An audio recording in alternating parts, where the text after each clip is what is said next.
അധ്യായം 14. യേശു പിതാവിലേക്കുള്ള വഴി.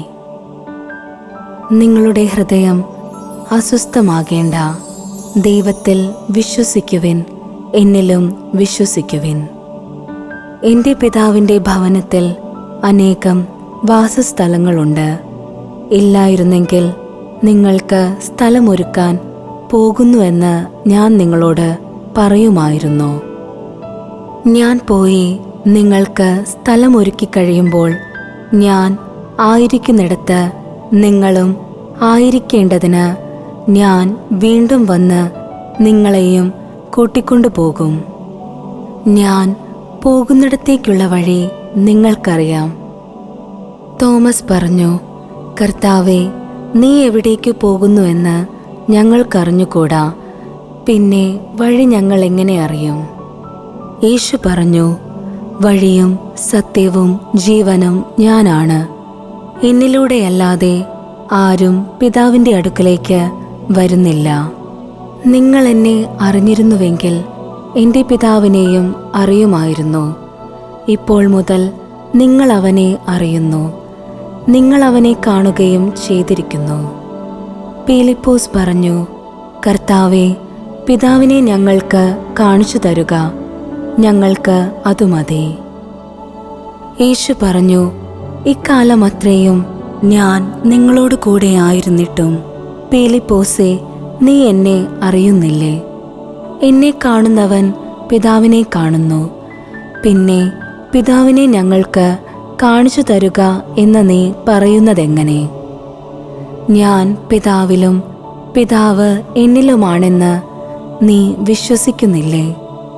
ഞാൻ നിങ്ങളോട് പറയുന്ന വാക്കുകൾ സ്വമേധയാ പറയുന്നതല്ല.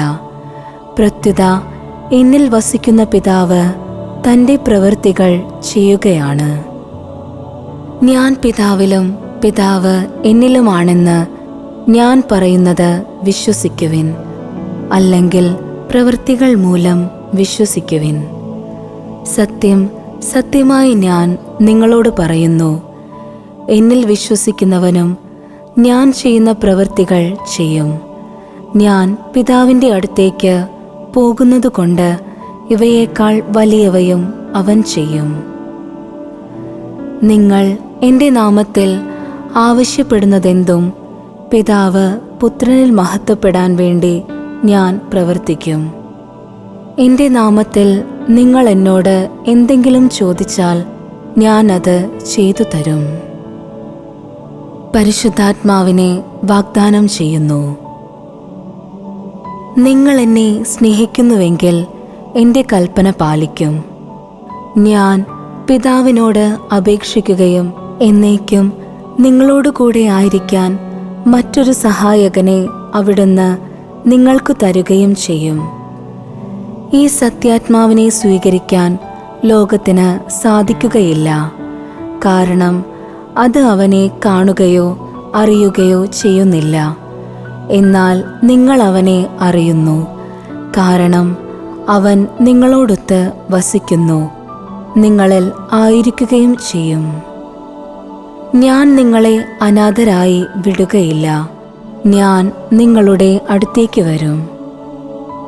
അല്പസമയം കൂടി കഴിഞ്ഞാൽ പിന്നെ ലോകം എന്നെ കാണുകയില്ല, എന്നാൽ നിങ്ങൾ എന്നെ കാണും. ഞാൻ ജീവിക്കുന്നു, അതിനാൽ നിങ്ങളും ജീവിക്കും. ഞാൻ എൻ്റെ പിതാവിലും നിങ്ങൾ എന്നിലും ഞാൻ നിങ്ങളിലുമാണെന്ന് ആ ദിവസം നിങ്ങളറിയും. എൻ്റെ കൽപ്പനകൾ സ്വീകരിക്കുകയും പാലിക്കുകയും ചെയ്യുന്നവനാണ് എന്നെ സ്നേഹിക്കുന്നത്. എന്നെ സ്നേഹിക്കുന്നവനെ എൻ്റെ പിതാവും സ്നേഹിക്കും.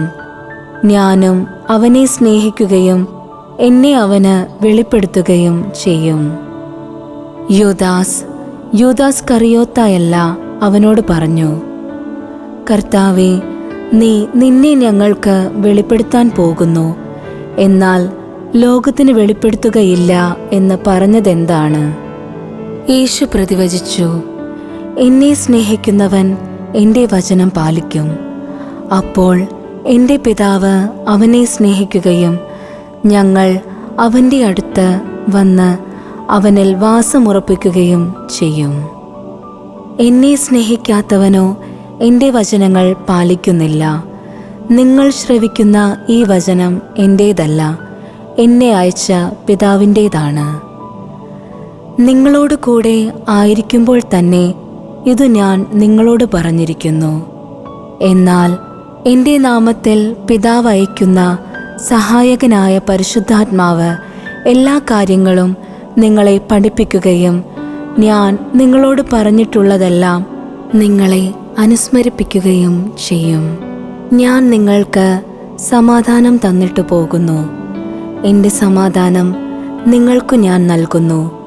ലോകം നൽകുന്നതുപോലെയല്ല ഞാൻ നൽകുന്നത്. നിങ്ങളുടെ ഹൃദയം അസ്വസ്ഥമാകേണ്ട, നിങ്ങൾ ഭയപ്പെടുകയും വേണ്ട.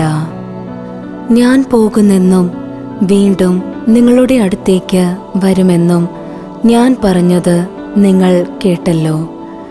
നിങ്ങൾ എന്നെ സ്നേഹിച്ചിരുന്നുവെങ്കിൽ പിതാവിൻ്റെ അടുത്തേക്ക് ഞാൻ പോകുന്നതിൽ നിങ്ങൾ സന്തോഷിക്കുമായിരുന്നു. എന്തെന്നാൽ പിതാവ് എന്നേക്കാൾ വലിയവനാണ്.